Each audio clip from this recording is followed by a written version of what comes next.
हम लोग अल्कोहल का प्रिपरेशन पढ़ रहे थे और उसमें एक मेथड लास्ट टॉपिक बताए थे, bye hydrolysis of Easter. Easter कोई ईस्टर मॉलिक्यूल है, इसका हाइड्रोलाइसिस करें अगर हम वाटर के द्वारा H+ आयन के प्रेजेंस में या H2O के द्वारा OH- के प्रेजेंस में,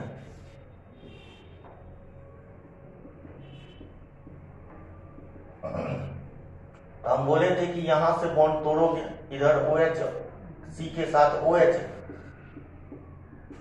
और O के साथ H जुड़ेगा। एल्कलाइन मीडियम में यही चीज कार्बोक्सिलेट आयन बनेगा और यहाँ जो भी केटायन रहे, सोडियम पोटेशियम जो भी रहे, वो इस एनायन के साथ रहेगा।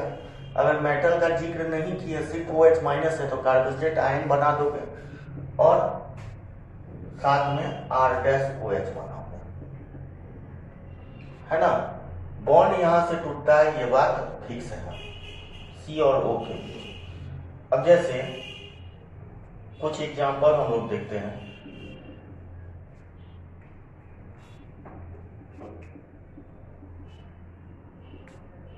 यहां मान लीजिए ये O18 है और H+ के प्रेजेंस में H2O के साथ रिएक्शन कराएं और H2O के साथ रिएक्शन कराएं तो ये OH बनेगा और यहाँ H है, तो यानी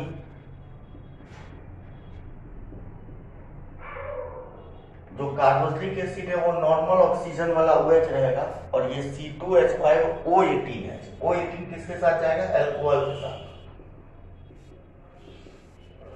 O18 मतलब ऑक्सीजन का आइसोटोप हम लोग लिए हैं।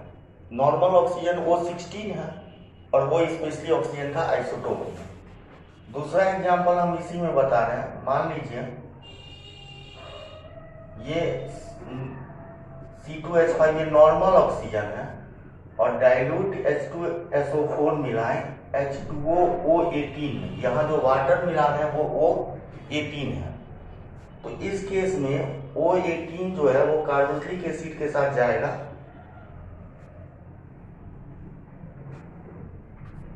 CH3CH2 C double bond O और ये O18H और C2H5 OH, यहाँ नॉर्मल ऑक्सीजन H रहेगा।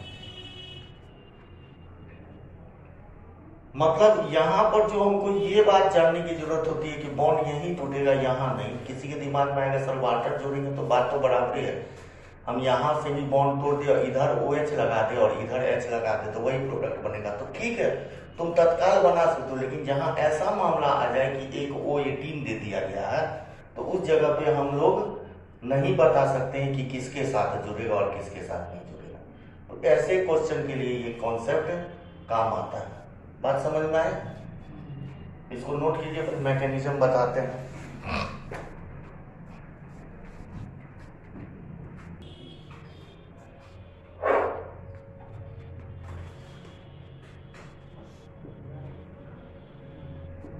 सबसे पहले एल्कलाइन हाइड्रोलाइसिस का देखते हैं।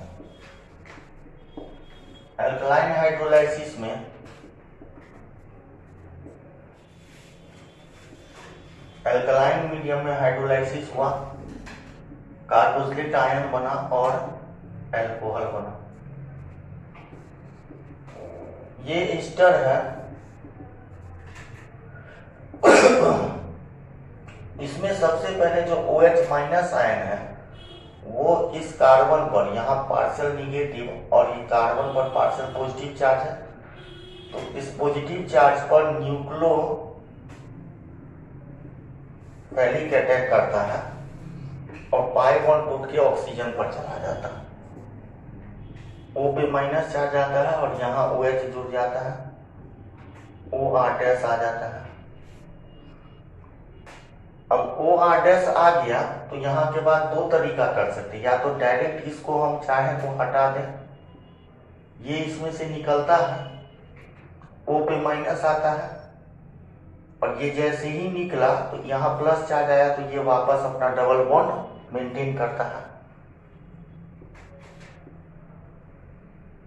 ये OH आ गया और यहां से R डैश O माइनस निकल गया। ये निकलेगा क्योंकि इस पे OR डैश बन रहा है, यहाँ माइनस चार्ज आया तो ये धीरे धीरे निकला और ये यहाँ डबल बॉन्ड लाया और ये जब निकल रहा है तो OR डैश O माइनस आया और जैसे ही O माइनस आया तो कार्बोक्सिलिक एसिड मोर एसिडिक है एल्कोक्साइड आयन से, मतलब अल्कोहल से। तो जो ज्यादा एसिड हो, स्ट्रॉन्ग एसिड होगा वो प्रोटॉन देगा और जो कमजोर एसिड होगा, जो कमजोर एसिड वाला एसिड का एनायन होगा उसको प्रोटॉन लेना पड़ेगा। तो H+ ये यहाँ से गेन कर लेता है तो ये बन जाता है RCOO माइनस आयन और R डैश OH। दूसरा एक और तरीका कर सकते हैं कि हम यहीं पे प्रोटॉन को यहाँ जोड़ दें, यहाँ O माइनस ले आए और तब इसको निकाले और एक बॉन्ड को इधर शिफ्ट करा दें। बात एक ही बात है, H+ यहाँ से निकल जाएगा तो ये O पे प्लस आ जाएगा, O+ आएगा तो इसका निकलना और आसान होगा। तो दोनों तरीके से मैकेनिज्म हम लोग समझ सकते हैं और दोनों एक ही बात है। हम कह सकते हैं कि यहाँ से H+ यहाँ गया इसके लोन पेयर पे, H+ यहाँ गया लोन पेयर पे, O पे प्लस आया ये निकला, O पे माइनस आया जो वो माइनस यहाँ पर डबल बॉन्ड बनाया तो ये डबल बॉन्ड बनाया या ये डबल बॉन्ड बनवाया, बात बराबर है क्योंकि रेजोनेंस के थ्रू दोनों side partial double bond character रहेगा। डबल बॉन्ड एक साइड नहीं रहेगा, दोनों साइड रहेगा। मतलब ये जो बना है ये यहाँ पर अगर O माइनस है और यहाँ डबल बॉन्ड है तो ये तो R इक्वल रेजोनेंस बनाएगा तो पार्शियल डबल बॉन्ड कैरेक्टर दोनों साइड रहेगा। तो ये इसका मैकेनिज्म है। इसमें आप साफ देख रहे हैं कि ये पोर्शन हटा, एल्कोक्साइड आयन क्या हुआ हटा जो अल्कोहल में बदला और C के साथ ये जो OH माइनस आयन था वो जा करके जुड़ गया अल्कलाइन मीडियम में। एसिडिक मीडियम में क्या होगा,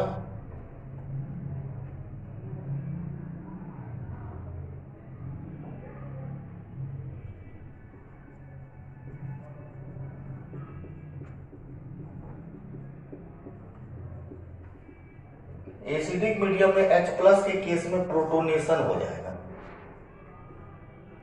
ये जैसे OR डैश है ना तो यहां पर क्या होगा प्रोटोनेशन होगा। पहले H+ का प्रोटोनेशन यहां अगर करवा देते हैं हम लोग पहले तो, हालांकि इसके तुलना में इस जगह पे प्रोटोनेशन होना ज्यादा आसान है इस लोन पेयर पे, क्योंकि इस लोन पेयर पे प्रोटॉन जब जुड़ेगा तो ऑक्सीजन पर जब माइनस ये प्लस चार्ज आएगा तो ये पाई बॉन्ड तोड़ देगा और पाई बॉन्ड कमजोर बॉन्ड होता है सिग्मा बॉन्ड से, तो यही प्रोटोनेशन करा देते हैं। बात बराबर है, प्रोडक्ट सेम बनेगा। यहाँ प्रोटोनेशन करवा करके O+ ला के इसको पहले हटाइए या यहाँ प्रोटोनेशन कराइए, एक ही बात है। बात समझ में आया? तो यहाँ प्रोटोनेशन करा देते हैं तो RCOH ये बॉन्ड जैसे ही प्रोटॉन यहाँ पर जुड़ा O पे प्लस चार्ज आया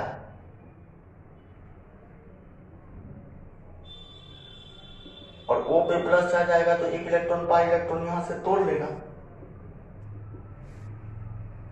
पाई इलेक्ट्रॉन यहां से तोड़ के इस पे ट्रांसफर हो गया, प्लस चार्ज इसका समाप्त हो गया। तो RC ये OH आ गया, इस कार्बन पर पॉजिटिव चार्ज आ गया।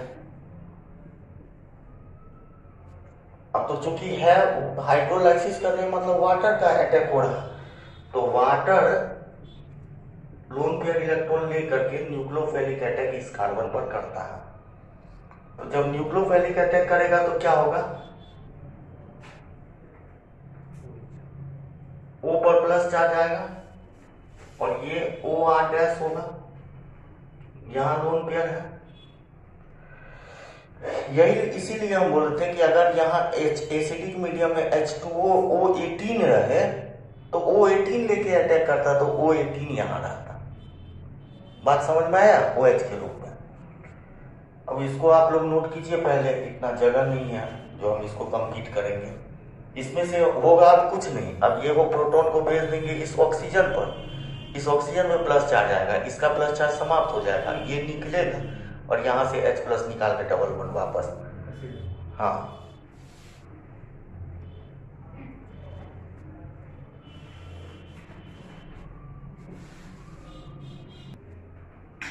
ध्यान देना, इसको हम कंप्लीट कर देते हैं ये ऐसे, यहां से अब ये स्टेप यहां गया, ठीक है।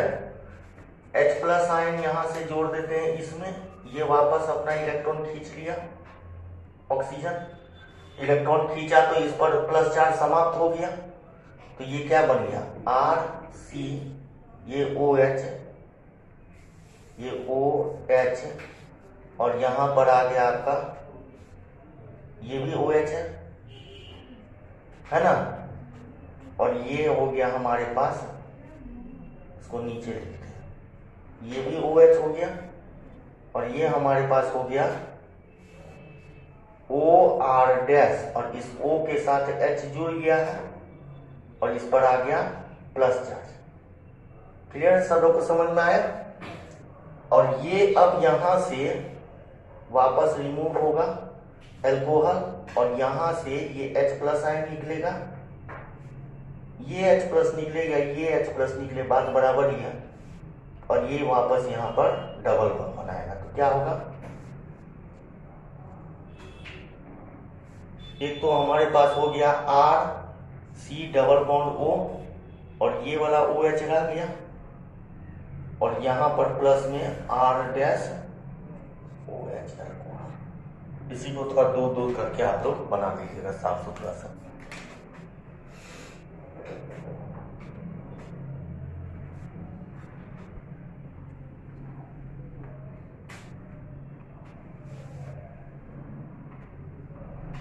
नोट कर लीजिए वीडियो पॉज करके।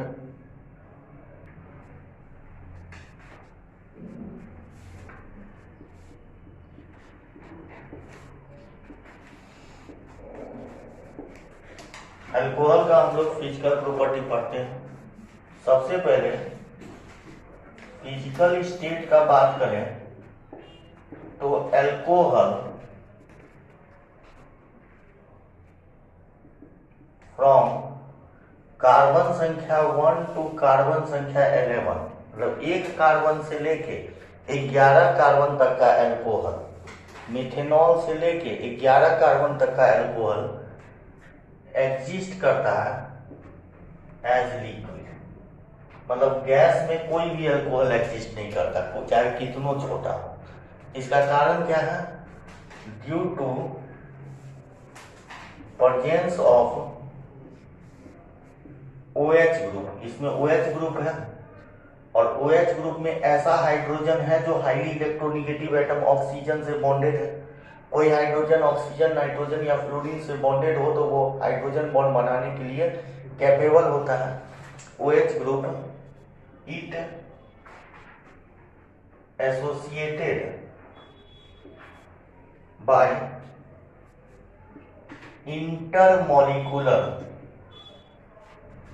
हाइड्रोजन बॉन्ड, अलग अलग मॉलिक्यूल के बीच हाइड्रोजन बॉन्ड रहता है। ये एक अल्कोहल मॉलिक्यूल है, इसका हाइड्रोजन दूसरे अल्कोहल मॉलिक्यूल के साथ हाइड्रोजन बॉन्ड के द्वारा बॉन्डेड होता है। ये खास बात है। सबसे पहली बात, उससे ज्यादा मतलब 11 कार्बन से ज्यादा वाला जो अल्कोहल होगा, हायर अल्कोहल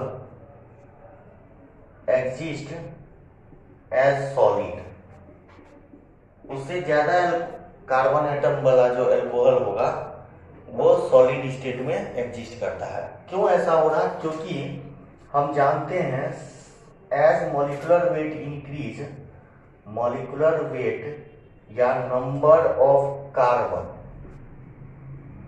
इंक्रीज करेगा तो इंटरमॉलिक्यूलर फोर्स इंक्रीज करेगा। इसीलिए 11 कार्बन एटम तक क्या था, लिक्विड है, और जब बहुत ज्यादा कार्बन हो जाएगा, 11 से ज्यादा कार्बन वाला अल्कोहल रहेगा, तो मॉलिक्यूलर वेट बहुत ज्यादा हो जाने के कारण इंटरमॉलिक्यूलर फोर्स काफी ज्यादा बढ़ जाता है और वो एग्जिस्ट फिर करने लगता है सॉलिड स्टेट में। नोट कीजिए, यहां पर वही कॉन्सेप्ट है जो एल्काइल हैलाइड में हम लोग अप्लाई किए थे। कॉन्सेप्ट सब कुछ मॉलिक्यूलर इंटरमॉलिक्यूलर अट्रैक्शन का same to same concept alkyl halide वाला अप्लाई होगा हर फंक्शनल ग्रुप में।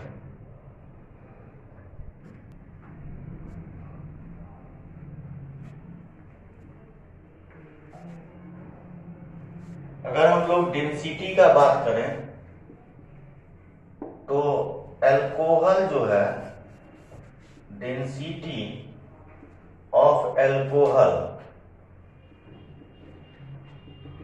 Is lower than water. Water से ये हल्का होता है। अल्कोहल का डेंसिटी वाटर की तुलना में क्या होता है, कम होता है। इस पॉइंट को हम लोग लिख लेंगे, डेंसिटी अल्कोहल का वाटर से कम होता है। अगर हम लोग सॉल्युबिलिटी का बात करें, ये खास पॉइंट है, तो अल्कोहल जो है एंड फिनॉल ऑल्सो सॉल्युबल होता है इन वाटर में। अल्कोहल और फिनॉल क्या होता है, वाटर में सॉल्युबल होता है। सॉल्युबल होने का मेन कारण क्या है, this is due to formation of hydrogen bond with water molecule. Alcohol या फिनॉल को जब आप पानी में मिलाएंगे तो इसमें भी OH ग्रुप है जो हाइड्रोजन बॉन्ड बनाने के काबिल है, और वाटर तो हाइड्रोजन बॉन्ड बनाने के काबिल होता ही है। तो जो सॉल्यूट सॉल्वेंट अट्रैक्शन हुआ, that is solute solvent attraction is H bond.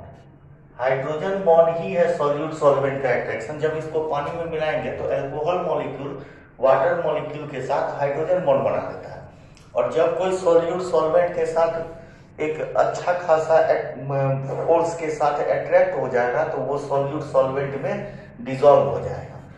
तो ये जो अल्कोहल है, इसका H वाटर के O के साथ हाइड्रोजन बॉन्ड बनाएगा, और अल्कोहल का जो O है वो वाटर के H के साथ हाइड्रोजन बॉन्ड बनाएगा। तो ये H बॉन्ड बन रहा है, जिसकी वजह से अल्कोहल वाटर में क्या होता है, सॉल्युबल होता है, हाईली सॉल्युबल होता है, ये कह सकते हैं। Alcohol is and phenol also is highly soluble in water. Note कर लीजिए पहले।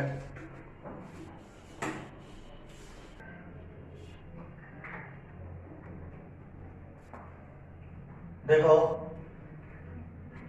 ROH में जो ये OH वाला पार्ट है ये हाइड्रोफिलिक होता है, मतलब वाटर अट्रैक्टिंग, और जो R है ये हाइड्रोफोबिक होता है, मतलब वाटर रिपेलिंग। तो एल्काइल ग्रुप में नंबर ऑफ कार्बन एटम बढ़ने पर वाटर रिपेलिंग पार्ट बढ़ेगा और सॉल्युबिलिटी डिक्रीज करता है। Solubility decreases by increase number of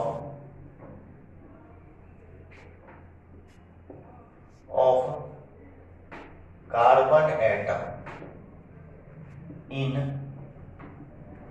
alkyl part।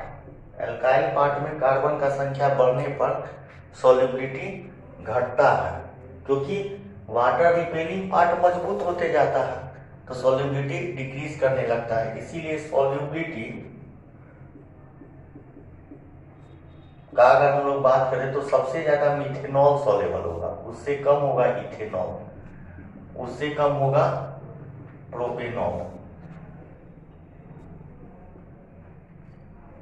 दो बात है, एक तो इंटरमोलिकुलर अट्रैक्शन भी इसका बढ़ रहा, अपना कार्बन का संख्या बढ़ने पर इंटरमोलिकुलर अट्रैक्शन बढ़ता है। जब इसको घोलेंगे तो घोलेगा तब ना, जब ये अपना इंटरमोलिकुलर अट्रैक्शन तोड़ लेगा तब नया वाटर के साथ बनाएगा। तो अपना इंटरमोलिकुलर अट्रैक्शन मजबूत होते जाता है तो उसको तोड़ना और डिफिकल्ट होता है, तो सॉल्युबिलिटी क्या होने लगता है, डिक्रीज करने लगता है। बात समझ में आया सब लोग को? इन आइसोमर्स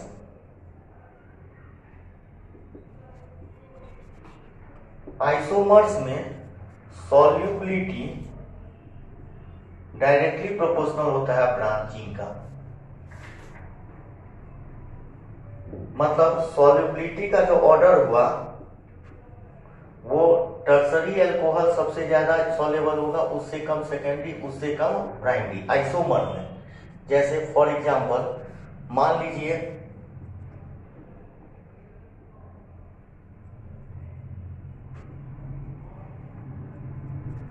ये टर्सरी अल्कोहल है, तो इससे कम सॉल्युबल होगा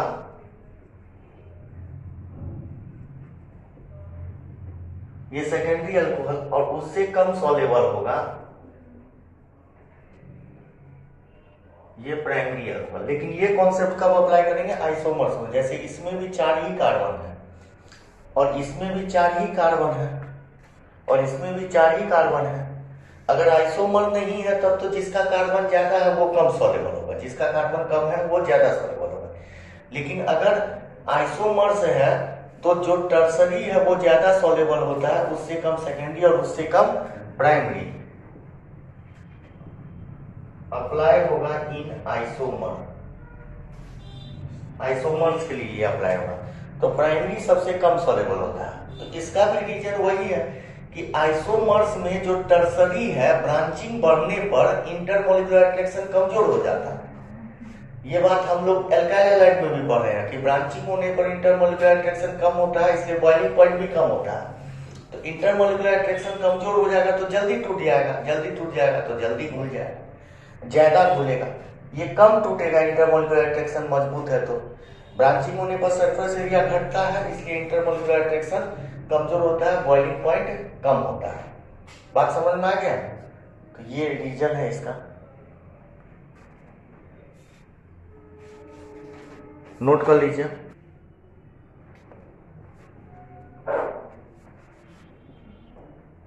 as number of OH group increase, solubility increase। OH group का संख्या भी बढ़ेगा तो सॉल्युबिलिटी ज्यादा होगा, क्योंकि more OH group more hydrogen bond formed. जितना OH ग्रुप रहेगा उतना ज्यादा वाटर के साथ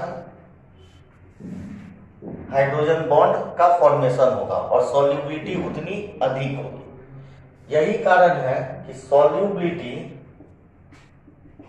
अगर हम एक तरफ प्रोपेन 1 ऑल का बात करें और दूसरी तरफ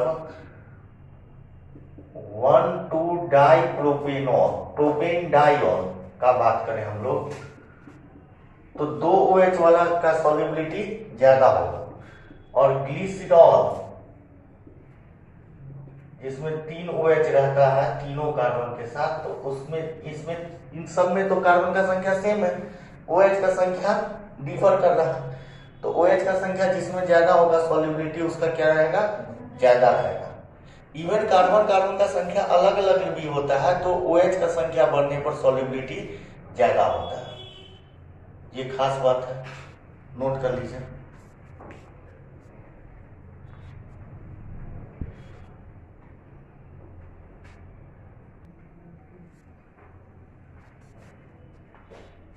बॉइलिंग पॉइंट पर हम लोग बात करते हैं। सीधी सी बात है कि बॉइलिंग पॉइंट तब ज्यादा होगा जब इंटरमॉलिक्यूलर अट्रैक्शन ज्यादा होगा। इंटरमॉलिक्यूलर मजबूत होगा तब ना, उसको तोड़ने के लिए ज्यादा हीट देना पड़ेगा, तो बॉइलिंग पॉइंट ज्यादा हो जाएगा, है या नहीं है? इंटरमॉलिक्यूलर अट्रैक्शन ज्यादा होगा तो बॉइलिंग पॉइंट ज्यादा होगा। और इंटरमॉलिक्यूलर अट्रैक्शन कब ज्यादा होता है? जब मॉलिक्यूलर वेट ज्यादा होता है। मॉलिक्यूलर वेट कब ज्यादा होता है? जब कार्बन का संख्या बढ़ जाता है।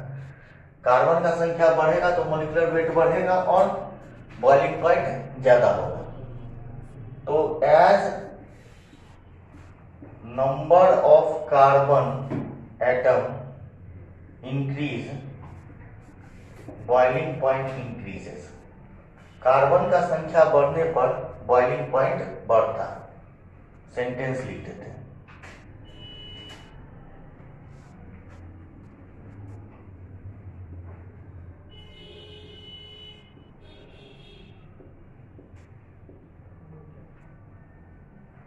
इंक्रीजेस, है ना। यही कारण है कि बॉइलिंग पॉइंट का अगर हम लोग बात करें तो मिथेनॉल से ज्यादा बॉइलिंग पॉइंट होगा इथेनॉल का, उससे ज्यादा होगा प्रोपेनॉल का, उससे ज्यादा होगा ब्यूटेनॉल का। इस तरीके से बॉइलिंग पॉइंट क्या हो रहा है, कार्बन बढ़ने पर बढ़ रहा, लेकिन सॉल्युबिलिटी घटता है, बॉइलिंग पॉइंट बढ़ता है। दूसरी बात, इन आइसोमर्स, आइसोमर्स में बॉइलिंग पॉइंट जो है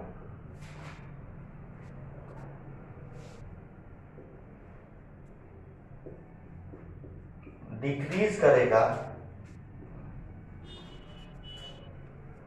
decreases by increase branching.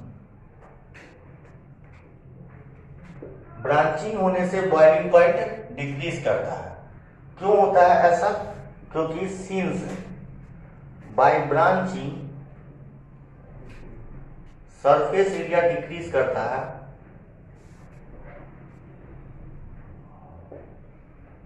Hence intermolecular attraction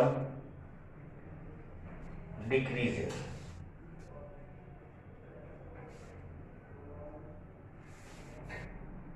ऐसा क्यों होता है? क्योंकि ब्रांचिंग होने से सरफेस एरिया घट जाता है, जिससे इंटरमॉलिक्यूलर अट्रैक्शन घट जाता है और इसलिए बॉइलिंग पॉइंट घटता है, लेकिन सॉल्युबिलिटी बढ़ता है वाटर में।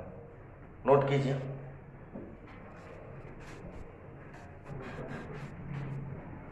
यानी सिंपली हम कह सकते हैं बॉइलिंग पॉइंट इनवर्सली होगा किसके? ब्रांचिंग के। ब्रांचिंग बढ़ेगा तो बॉइलिंग पॉइंट घटेगा, लेकिन ये कॉन्सेप्ट अप्लाई करेंगे इन आइसोमर्स, मतलब that is carbon atom same होना चाहिए। जैसे फॉर एग्जाम्पल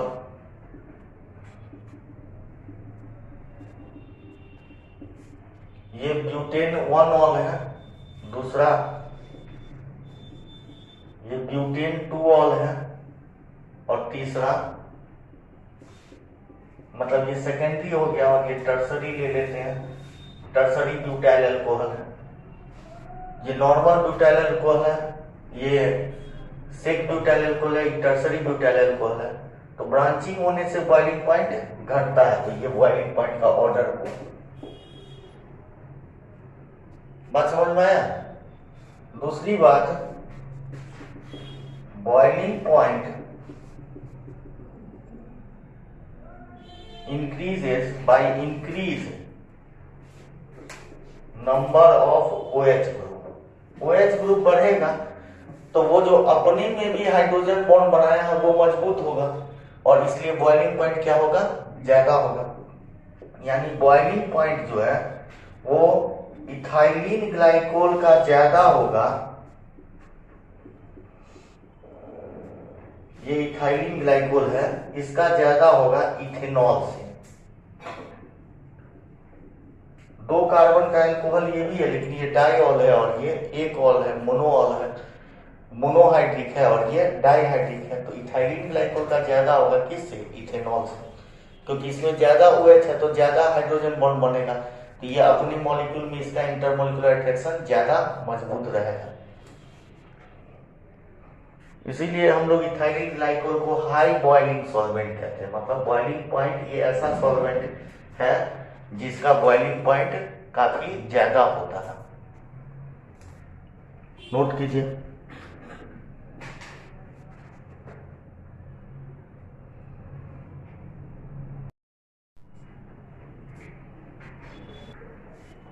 अब एक important point,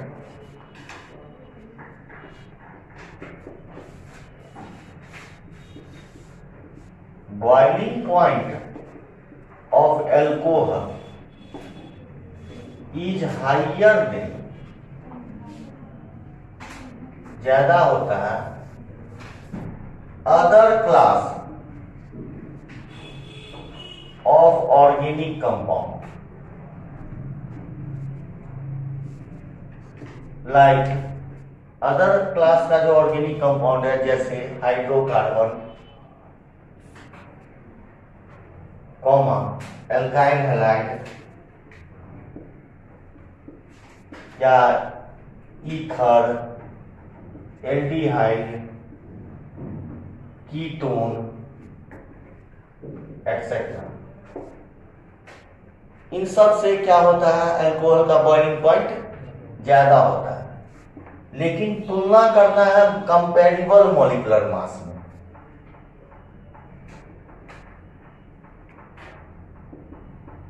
comparable molecular weight. अब ऐसा नहीं कि अल्काइल हैलाइड 11 कार्बन का है और अल्कोहल मिथेनॉल से तुलना कर रहे हैं, तब तो नंबर ऑफ कार्बन बढ़ने से भी इंटरमोलिकुलर अट्रैक्शन बढ़ता है, तो हो सकता है अल्काइल हैलाइड का बॉइलिंग पॉइंट ज्यादा हो जाए। मतलब मॉलिक्यूलर वेट कंपैरेबल होना चाहिए, और तुमको क्वेश्चन पूछेगा तो कंपैरेबल मॉलिक्यूलर वेट ही देगा। मतलब कार्बन का संख्या लगभग बराबर होना चाहिए, मॉलिक्यूलर वेट लगभग बराबर होना चाहिए, नहीं बराबर है तो 2, 4, 5 यूनिट का ही डिफरेंस होना चाहिए। ऐसा क्यों होता है? This is due to presence of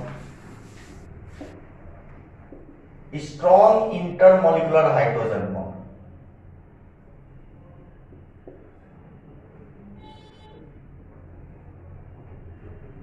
strong intermolecular hydrogen bond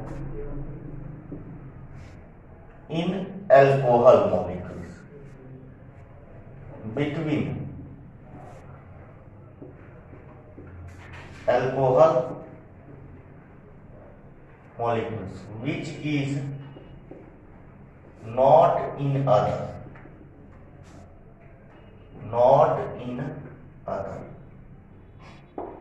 ऐसा होता है क्योंकि अल्कोहल में OH ग्रुप है, तो अल्कोहल मॉलिक्यूल आपस में स्ट्रॉन्ग इंटरमोलिकुलर हाइड्रोजन बॉन्ड से बॉन्डेड होता है, जबकि हाइड्रोकार्बन में ऐसा संभव है नहीं।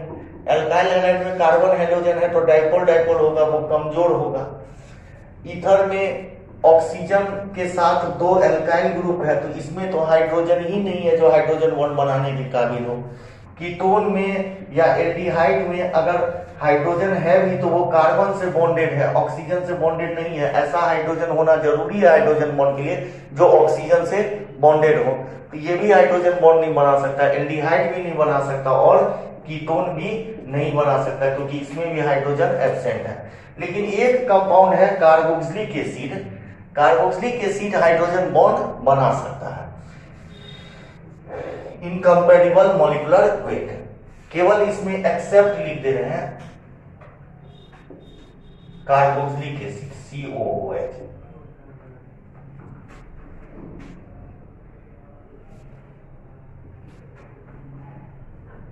Alcohol has boiling point of alcohol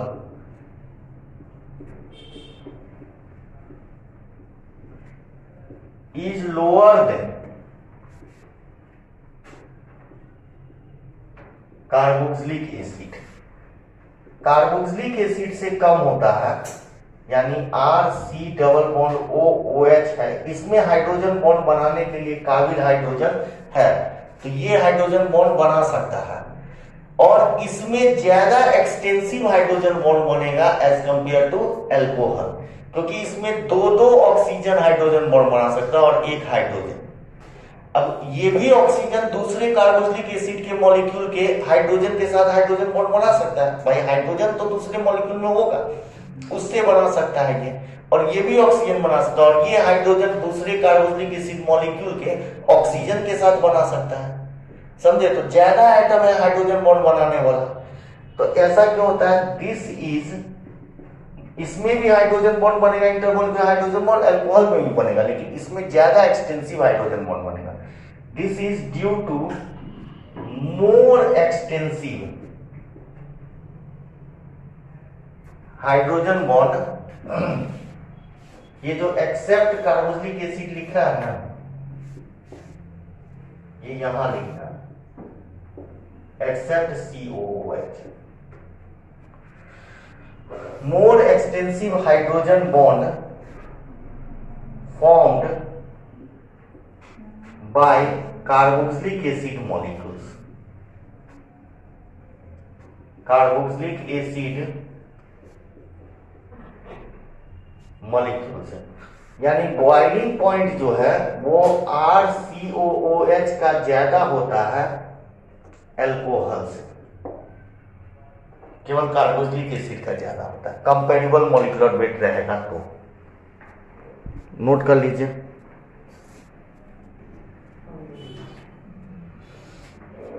देखो कुछ फंक्शनल ग्रुप का हम बॉइलिंग पॉइंट का ऑर्डर लिखते हैं, वो एकदम ध्यान रखना है हम लोग को। उस पर क्वेश्चन हमारे बुक में भी है और पूछा जाता है।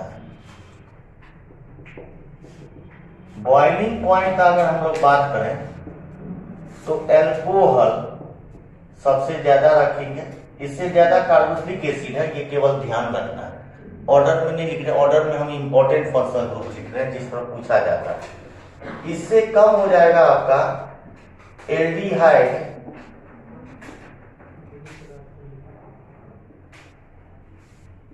या कीटोन, जो भी दिया है, उससे कम हो जाएगा ईथर का, और सबसे कम होगा हाइड्रोकार्बन का।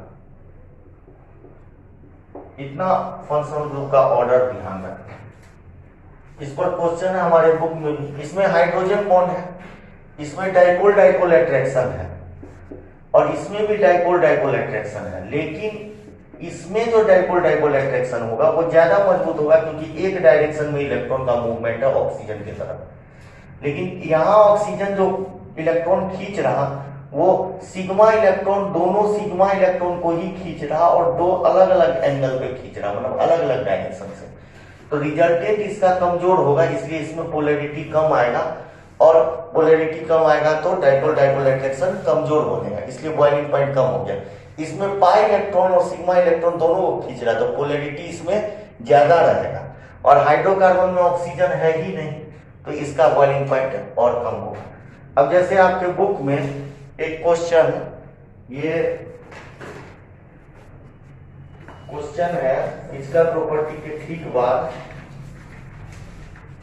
Example 11.3, arrange following set of compound on increasing of their boiling point. पहला क्वेश्चन दिया है pentane 1 all, butane 1 all, butane 2 all, ethanol, propane 1 all और मिथेनॉल। तो यहाँ पर तो सब एल्कोहल है, तो कार्बन का संख्या ज्यादा होगा तो बॉइलिंग पॉइंट ज्यादा होगा, तो सबसे कम हो जाएगा मिथेनॉल का, उससे ज्यादा इथेनॉल का, उससे ज्यादा प्रोपेनॉल का। ब्यूटेन में 2 दिया है, ब्यूटेन 1 ऑल और 2 ऑल, तो 2 ऑल का कम होगा और 1 ऑल का ज्यादा होगा, क्योंकि ब्रांचिंग है 2 ऑल में, तो ब्रांचिंग होने से बॉइलिंग पॉइंट घटता है, और सबसे ज्यादा हो जाएगा पेंटेन 1 ऑल का। इसका दूसरा क्वेश्चन है pentane 1 ol, normal butane, pentanal और इथॉक्सी इथेन, सब कंपेरेबल मॉलिक्यूलर वेट है। पेंटेन 1 ऑल एल्कोहल है, सबसे ज्यादा बॉइलिंग पॉइंट होगा। इसके बाद नॉर्मल ब्यूटेन हाइड्रोकार्बन है, वो सबसे कम हो जाएगा, नॉर्मल ब्यूटेन है। पेंटेनल एल्डिहाइड है, तो एल्कोहल से कम होगा, एल्कोहल से कम पेंटेन 1 ऑल से कम पेंटेनल, और उससे कम ईथर होता है, तो इथॉक्सी इथेन क्या है, ईथर है, और सबसे कम हो जाएगा हाइड्रोकार्बन, नॉर्मल ब्यूटेन। बन जाएगा क्वेश्चन, इस तरीके का क्वेश्चन। तो इसको आप लोग इस ऑर्डर को नोट कर लीजिए।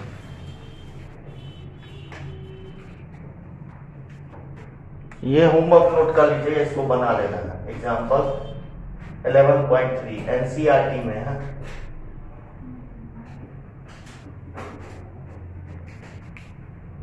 Example solve example 11.3।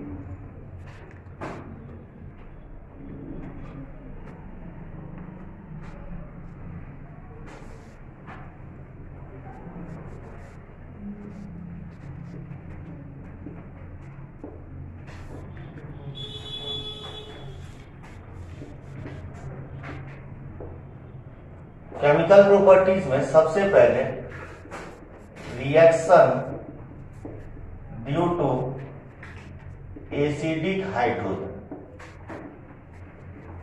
देखो अल्कोहल में ROH में ये हाइड्रोजन एसिडिक हो सकता है और किसी बेस के प्रेजेंस में आसानी से H+ निकल सकता है, एल्कोक्साइड आयन और H+ बनेगा।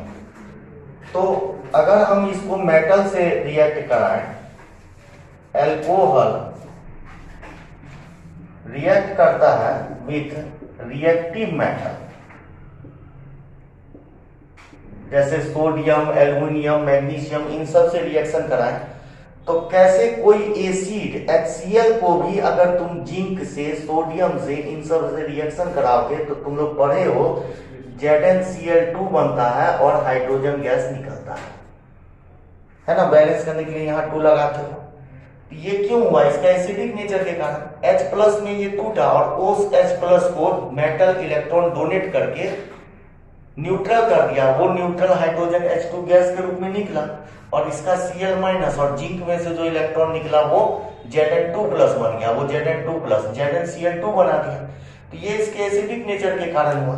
वैसे ही अगर इसको कोई मेटल से रिएक्शन कराया गया तो देखा गया कि हाइड्रोजन गैस निकलता है, यानी मेटल इलेक्ट्रॉन डोनेट किया और हाइड्रोजन H+ आयन उस इलेक्ट्रॉन को गेन किया और गेन करने के बाद वो हाइड्रोजन न्यूट्रल एटम में बदला और वो neutral atom 2 neutral hydrogen combine करके H2 गैस बन गया। तो ये इसका एसिडिक प्रॉपर्टी को इंडिकेट कर रहा। जब ही ये H+ में टूटा है थोड़ा ना थोड़ा सा, तभी ना ये हाइड्रोजन मेटल के साथ H2 गैस बन करके निकल रहा। तो अल्कोहल रिएक्ट करता है रिएक्टिव मेटल के साथ and liberate H2 gas, hydrogen gas release करता है। अगर आप अल्कोहल को सोडियम से रिएक्शन कराते हैं तो RO- बनता है और सोडियम+, सोडियम एल्कोक्साइड बनता है।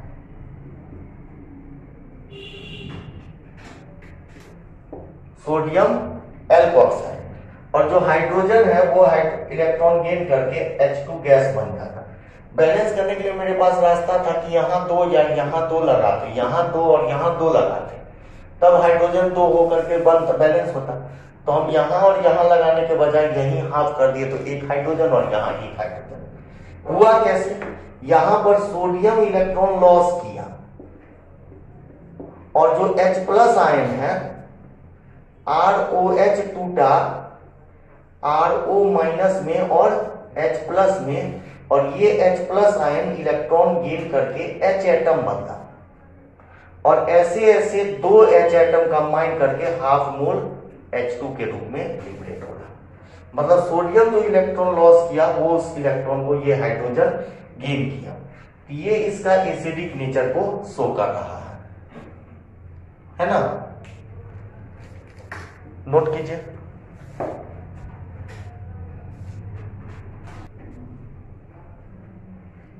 अगर हम इसी अल्कोहल को एल्यूमिनियम से रिएक्शन कराएं तो एल्यूमिनियम का तो वैलेंसी 3 होता है, 3 प्लस चार्ज आएगा। तो 3 माइनस चार्ज होने के लिए एक एल्कोक्साइड आयन पे एक ही माइनस चार्ज होता है। तो ऐसे ऐसे कितने एल्कोक्साइड आयन होना चाहिए? 3। तो बनेगा RO- कितना? ट्राइस Al। ये एल्यूमिनियम एल्कोक्साइड हो गया और H2 गैस निकलेगा। इसको बैलेंस करने के लिए या तो आप यहाँ 3 लगाइए, है ना, और या यहाँ 6 लगाइए, 2 लगाइए, या सबसे सिंपल है कि हाइड्रोजन 1 है, यहाँ ये 3 एल्कोक्साइड है तो 3 तो लगाएंगे ही, और यहाँ पर 3 हाइड्रोजन हो गया तो 3/2 मोल H2 कर देते हैं। बात समझ में आ गया? फॉर एग्जाम्पल ये एक रिएक्शन एग्जाम्पल के रूप में बता रहे हैं। जैसे ये टर्सरी ब्यूटाइल अल्कोहल है, टर्सरी ब्यूटाइल अल्कोहल है। इसको अगर हम लोग एल्युमिनियम से रिएक्शन कराएं तो इसके 3 मोल एल्कोक्साइड आयन बनना चाहिए। तो O- कितना हो गया? ट्राइस Al, और ये 3 हाइड्रोजन है तो 3/2 मोल H2 निकल गया। है ना। तो ये हो गया एल्यूमिनियम टर्ट ब्यूट ऑक्साइड, क्योंकि ये होता है एल्कोक्साइड, ये टर्सरी ब्यूटाइल अल्कोहल से वो बनेगा ब्यूट ऑक्साइड, तो एल्यूमिनियम टर्ट ब्यूट ऑक्साइड। ऐसे फिनॉल भी रिएक्ट करता है, phenol also react with sodium या इवन NaOH से भी रिएक्ट करता है, NaOH to give phenoxide ion.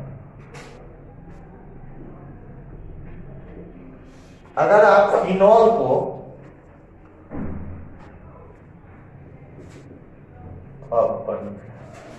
अगर आप फिनॉल को सोडियम से रिएक्शन कराएंगे तो ऐसे ही H+ निकला, सोडियम उसको इलेक्ट्रॉन दिया H+ को, H2 बन गया और ये बन जाएगा आपका O पे -Na+ और H2 निकल गया हाफ में, तो ये हो गया sodium phenoxide. Phenyl ring के साथ O पे माइनस रहे तो क्या होता है, वो फिन ऑक्साइड होता है। अगर आप इसको NaOH से रिएक्शन कराएंगे तो NaOH से भी रिएक्शन करेगा और इस बार एसिड बेस रिएक्शन करेगा OH- और इसका H+। इस बार NaOH से हाइड्रोजन नहीं निकलेगा, H2O निकलेगा और केवल फिनॉल ही नहीं, कोई भी एसिड है और उसको बेस से रिएक्शन कराएं तो वाटर निकल जाता है। OH से एल्कली, कोई भी एसिड है और उसको एल्कली से रिएक्शन कराएं तो एल्कली का OH- आयन और एसिड का H+ H2O निकलता है। तो ये इस बार H+ और OH- ये निकला, H+ निकला और ये H2O बन गया और साथ में यही सोडियम फिन ऑक्साइड बनाएगा O- Na+।